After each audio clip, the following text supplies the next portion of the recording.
Hello, welcome to the Sky News Daily. I'm Niall Paterson, and I do hope that you've had a relaxing weekend, because the week has started with a bang. The leader of the Liberal Democrats, Sir Ed Davey, has launched his party's manifesto. The leader of the Scottish Conservatives, Douglas Ross, has announced he'll stop being leader immediately after the election. We'll have much more on both of those just a little later. But following some pretty dramatic European Parliament elections, in those countries, of course, still part of the European Union, that is, the French President Emmanuel Macron has been channeling Rishi Sunak. No, not leaving Normandy early. Instead, he's called a snap election, and one his party will struggle to win. So let's start with that, shall we? Our Europe correspondent is Adam Parsons, and he joins us now. Adam, good to see you. Allow me to paraphrase Brenda from Bristol for just a second and say, an election, sacre bleu, another one. Explain exactly why in France they are going to the polls. In something of a shock decision, I have to say. A really shock decision. So I can tell you the mechanics of this. The mechanics are that the French President, Emmanuel Macron, has dissolved the National Assembly, the Parliament, and asked for new elections. They'll happen at the end of June. It's a two-stage process, and then on July the 7th for the second round. But to go to your substantive point, why has he done that? It's not really entirely clear. We know what caused it was that his party, Renaissance, had an absolutely horrible night in the European elections. They were trounced, basically, by their Rassemblement National, the national rally, as we might call them, far-right group, who are, and that's why I'm here, by the way. If you can hear the traffic coming past, I'm in Hénin-Beaumont in northern France, real hotbed of the RN support. This is where Marine Le Pen comes to vote. So they won this election clearly. Their leader in Europe, Jordan Bardella, the party president, said, right, Mr. Macron, you've got to pay attention to this. You should dissolve Parliament. Sort of stuff that politicians say all around the world. Except it turned out that that's exactly what Macron did. So now we've got these big elections ahead of it. And frankly, it's a big gamble, Neil, for someone as experienced as Emmanuel Macron. This, I think, you might look back on as a pretty impulsive gamble. But just to be absolutely clear for our listeners, Emmanuel Macron is the president. This is not a set of presidential elections. No, there's a two-camera system, effectively. At the top is the French president, and that is, and will continue to be, Emmanuel Macron. His job doesn't come up for election for another 3 years. Below him is the Parliament, the National Assembly. That is what is going to be elected upon. He seems to be making a gamble that the French will look at this European election, be shocked that somehow they all voted for the far-right party, and that in another election they'll come back and, from his perspective, come to their senses and vote for him. The problem is, there's no evidence that that's what's going on. His popularity ratings are low. His showing in this European election was dismal. If his punt is that suddenly there's going to be a moment of epiphany for the French nation, that they think the D-Day commemorations were moving, the Olympics are coming, we should all rally behind Emmanuel Macron, I think that is confidence and optimism to the point, potentially, of naivety. Hasn't Emmanuel Macron essentially just handed Marine Le Pen the keys to the French equivalent of number 10, numero 10? And perhaps is that what his plan is? Because, of course, as president, I suspect that there is an awful lot of his mind focused on the next presidential election at which Marine Le Pen will be standing again. I don't think that Rassemblement National would put Marine Le Pen up as Prime Minister. And I'm pretty sure of that. If they do well in this election, if they force Emmanuel Macron to install one of their people as Prime Minister, it'll be Jordan Bardella. Now, Jordan Bardella is a very, very well-known figure in France, not so much in Britain. Quick primer, he is the president of the party. He is an MEP, elected as an MEP at the age of 23. He's only 28 now. Marine Le Pen is clearly the spiritual leader of this party. But he's her number two, he's her protégé, and he is the guy who I think they would insist becomes French Prime Minister if we get to that point. Let's step back and take a look at the bigger picture here.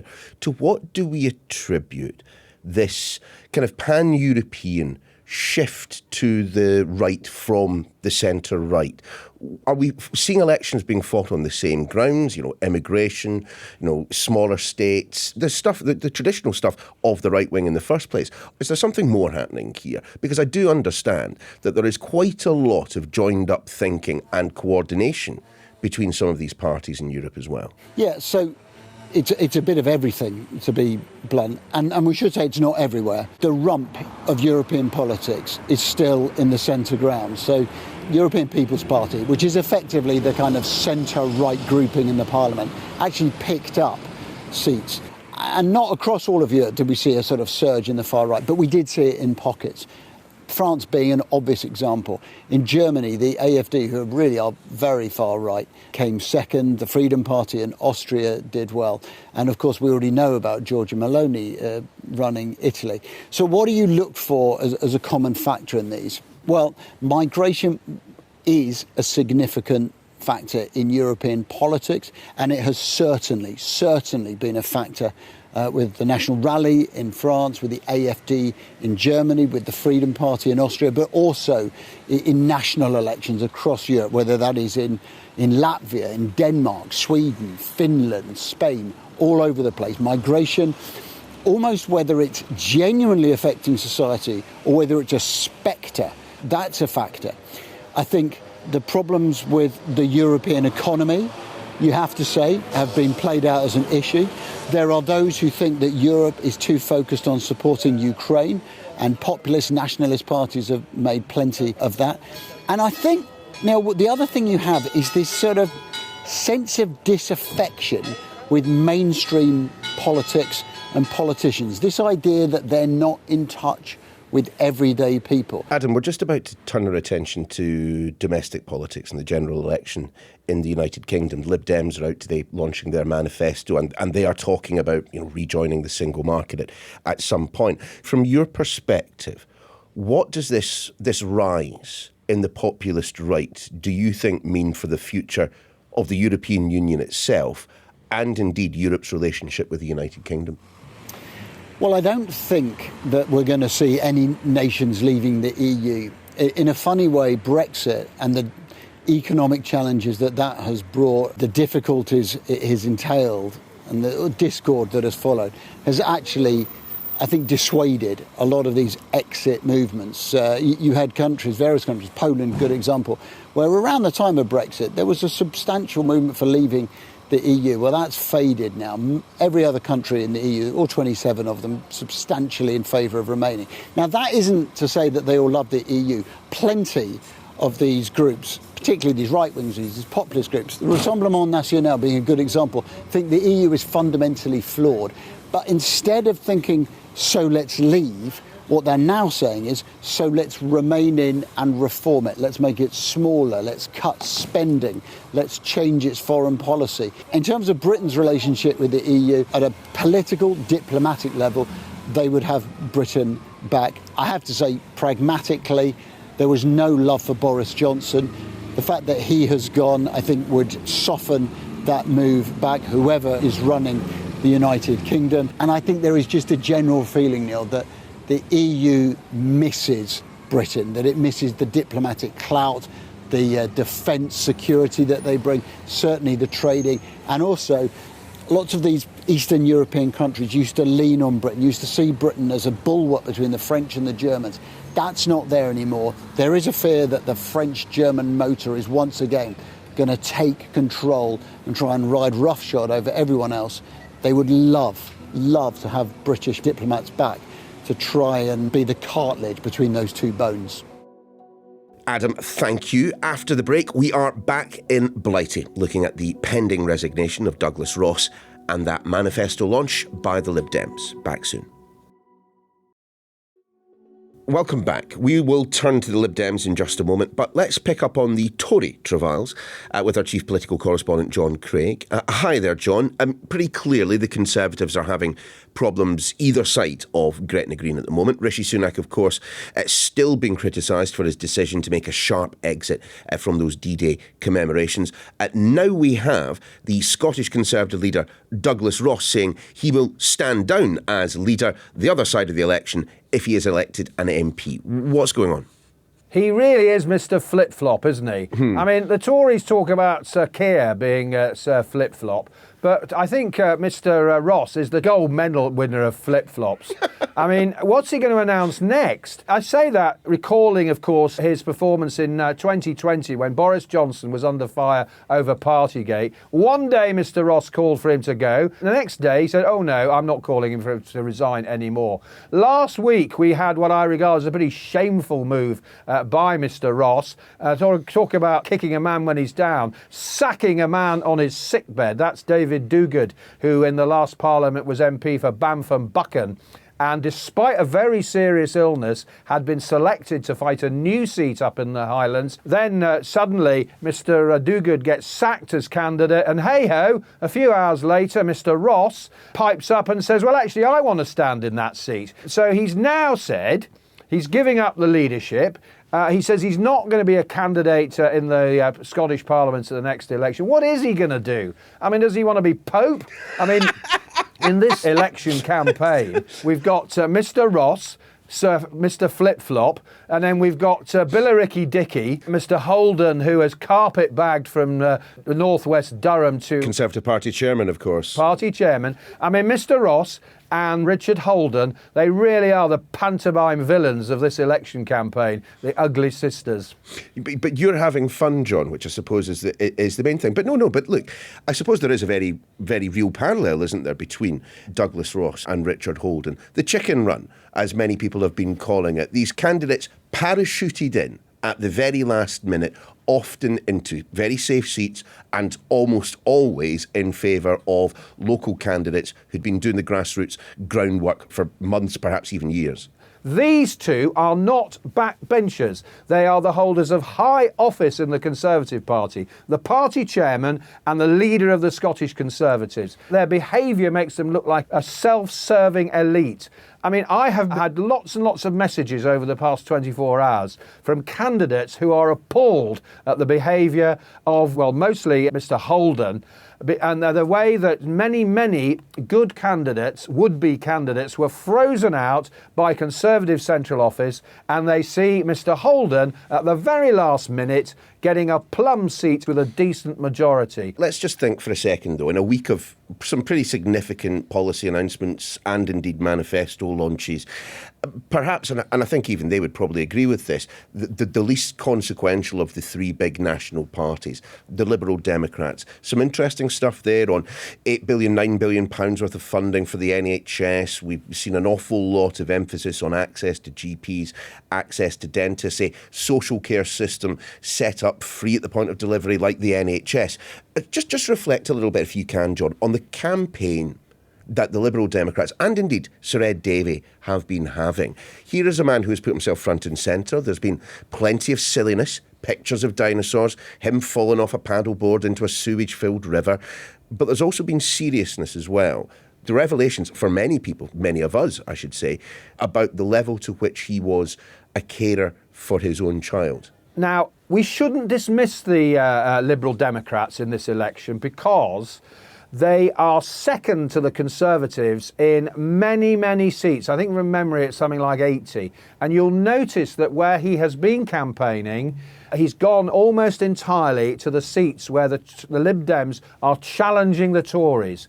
And the Tories need to be worried in some of what's sometimes called the blue wall seats in the south of England, southwest of England. The Liberal Democrats are snapping at their heels. And Sir Ed Davey, though you mentioned some of those photo calls, which some people might say were silly, were eccentric, you mentioned the sewage. He does them to make a point. Yeah. For example, getting yourself photographed in a filthy lake or river, it makes the point about sewage and so on. Now, why do the Lib Dems matter? They matter because if they do win a lot of those seats from the Conservatives, say they get back to the sort of numbers they had, 40, 50, 60, that they had under Paddy Ashdown and then Charles Kennedy, and Labour were not to get over the line, let's say Labour rather than the Conservatives, because Labour are the ones who are ahead in the polls, if there has to be some sort of arrangement, I'm not saying a coalition, that won't happen after what happened to the Lib Dems last time, got wiped out in 2015 when the Tories destroyed them. If there has to be some sort of arrangement between the Lib Dems and another party, say Labour, then they will be pushing their policies as the price of that deal. They could be power brokers. Not saying they will, it could happen. In those circumstances, Lib Dem policies will need to sit up and take notice. Jon, many thanks. So clearly some interesting policy announcements coming our way from the Liberal Democrats, particularly that £9 billion to be spent on the health service. Question is, well, always is at times like this, do the sums add up? One person with a calculator handy, our economics and data editor, Ed Conway. Ed, Sir Ed, said it so many times, I'm going to take him at his word. Fully costed, fully costed, fully costed. Is it? All fully costed means is basically that you've got a bunch of spending plans and they add up to a certain amount. In this case, it's just about £32 billion. And then they've got a bunch of money-raising plans and they add up to about £32 billion. And so, yeah, I guess if you believe the numbers, then it is fully costed. And I think there is a kind of interesting conversation to be had around why is it fully costed. It's basically because all of the parties, the Lib Dems included, all the major parties anyway, have signed up to these fiscal rules that essentially kind of mean there's not that much room to manoeuvre. So any extra spending has to be balanced out by spending cuts or tax rises. And they have done that. I think you could poke some pretty enormous holes in some of the assumptions on whether this stuff actually is going to raise as much money as they say it is. So like £8.4 billion, that's the health stuff. You've got lots of money going into defence and increasing troop numbers, but also increasing international aid. There's other bits and pieces as well. In order to pay for that, they've made various assumptions, one of which is that they're going to make a lot of money by clamping down on tax avoidance. I cannot remember another election, Neil, where pretty much every party hasn't assumed they're going to make X billion through tax avoidance. It's like this free money that suddenly you can say, oh, we will be very serious on tax avoidance. Well, Lib Dems this time say they are going to raise £7 billion on tax avoidance. That is by far and away the biggest kind of hole-filling policy they've got. And then on top of that, they've got a genuine change in terms of capital gains tax. Okay, they say that's going to affect mostly the wealthiest. And then you've got a new tax on air passenger duty, a new kind of change to air passenger duty to raise 3.6 and a bit billion pounds. So I pressed them and I said, okay, well, what are the rates? You know, what's the number of, you know, that you're going to charge on air passenger duty in order to make that money? It was like a long silence. They don't have a rate. They do not know. They say that's going to be a consultation. So there are some enormous holes here. But yeah, it kind of adds up if you assume that those numbers are right. As you've been identifying on the telly today, Ed, that the scale of the Liberal Democrat ambition of this manifesto compared to 2019 does seem somewhat smaller. Yeah, and I'm trying to kind of understand. Okay, so on the one hand, you've got, well, is it just the times we're living in, you know, post-COVID, post-energy price shock? There's kind of, everyone feels there's a bit less money to spend, whereas back in 2019, those things hadn't happened. And also, you know, if Joe Swinson, as the leader then, was coming up against Jeremy Corbyn, so maybe there was a sense of who cares, let's just spend as much money as possible. But compare this time where it's about £30 billion. That's your kind of the ambition. Last time, it was £63 billion. And actually, I haven't adjusted that for inflation. You're probably talking about getting towards £70 billion. In other words, this time around is literally, when you're looking at the numbers, half as ambitious as the Joe Swinson manifesto. But presumably, the one thing that Ed Davey and the Liberal Democrats could do on entering Downing Street, which absolutely no one expects them to do, is raise taxes. Oh no, wait a minute. Like everyone else, the Liberal Democrats have proposed that they would not participate in raising national insurance, income tax or VAT. Again, we've got a political party binding its hands in a way before a general election that I just could not see persisting on the other side of it. Actually, you have all three of those major parties have signed up to that. So you've got this promise that they're not going to raise the rates of national insurance, income tax, VAT. Actually, you are going to be paying more. You are going to be paying more in income tax. Tell me why. Because the allowance, you know, the tax-free allowance is staying frozen. Yep. And so the point at which you start paying income tax is frozen. And so as your earnings go up each year and as inflation goes up each year, you do end up paying more tax. That's number one. Number two, they've all signed up to the same fiscal rules, which I I'm really not a fan of. I was kind of like constraining myself there because this is a podcast for everyone. But these fiscal rules irritate me, and I'm supposed to be the kind of person who really likes fiscal rules. But I mean, they're annoying. Okay, I'm not going to go down the full rant on that. But the third thing, but they've all signed up to it, and it means that basically they all have to pretend that they're going to raise the amount of tax that they're actually going to spend. The third thing is that none of them are talking about the fact that there is this ridiculous kind of thing in the public finances, which is that they don't have to give details of their spending plans in a few years' time, which enables them to basically pretend that, they're not going to spend that much in about 2 or 3 years' time. Everyone with half a brain cell knows that they will have to raise their spending on lots of different government departments, or else you're going to see the end of the state as we know it. So you've got these 3 different areas where they're all kind of... And I suppose the fourth bit, can I add a fourth? Because I started with 3, but can I add a fourth? Which is that no one really wants to talk about Brexit. No, Labour certainly don't, the Tories don't especially. And even the Lib Dems, whose last manifesto was called, literally entitled, Stop Brexit, this time around, the only place that you find the word European Union is page 112. Actually, I had a conversation with some Lib Dems earlier, and I said, well, so hang on, it looks like you're not even committed to rejoining the EU. And they're like, no, look. And they kind of pointed me to some small print. And it is there in the small print that they still think that we should, in the very long run, rejoin the EU. But yeah, so there's a conspiracy of silence in various different dimensions, which this manifesto hasn't really changed. But like I say, they have given us some numbers, so I'm grateful for that at least. Ed, thanks very much. And that is your lot for this edition of the Sky News Daily. We'll see you again tomorrow.